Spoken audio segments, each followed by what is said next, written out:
Bismillahirrahmanirrahim. Assalamualaikum warahmatullahi wabarakatuh.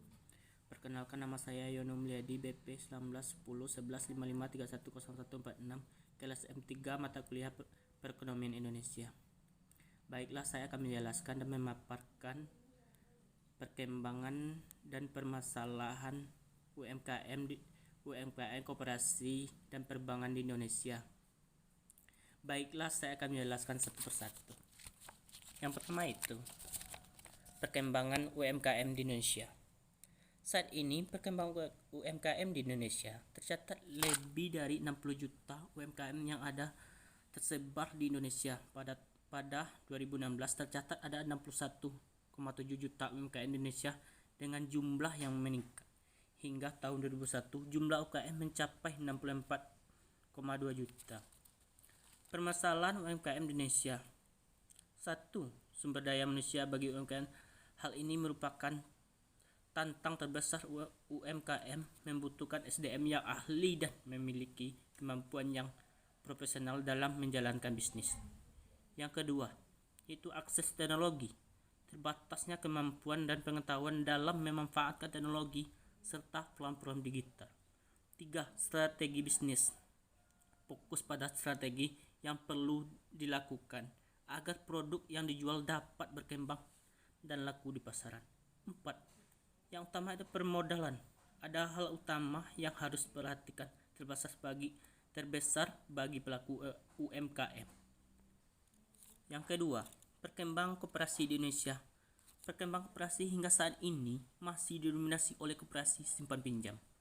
Permasalahan koperasi di Indonesia, kualitas SDM pengurus dan pengawas mayoritas tidak memiliki kemampuan yang cukup untuk menjalankan koperasi dengan baik. Keberpihakan stakeholder. Sistem monitoring kelembagaan. Yang ketiga adalah perkembangan perbankan di Indonesia mengalami peningkatan yang cukup pesat. Perbankan merupakan salah satu lembaga yang menunjang pertumbuhan perekonomian di suatu negara. Perbankan mempunyai peran penting dalam mengendalikan stabilitas keuangan suatu negara. Kemajuan perbankan di Indonesia dapat dilihat dari jumlah bank, volume usaha, dan variasi jasa serta produk yang ditawarkan. Bentuk terjadinya suatu usaha sangat banyak dipengaruhi oleh keadaan kondisi lingkungan, baik dari segi sosial, budaya, maupun dari segi alam dan sejarah perkembangan. Permasalahan bank di Indonesia.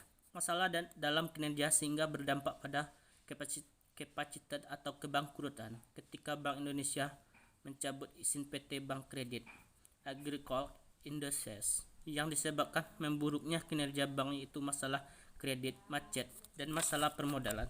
Selain itu juga ada permasalahan likuiditas dan permodalan banknya yang tidak dapat diselesaikan lagi. Itu saja penjelasan dari saya tentang permasalahan perkembangan UMKM koperasi dan perbankan di Indonesia. Kalau ada kata yang salah saya minta maaf. Assalamualaikum warahmatullahi wabarakatuh.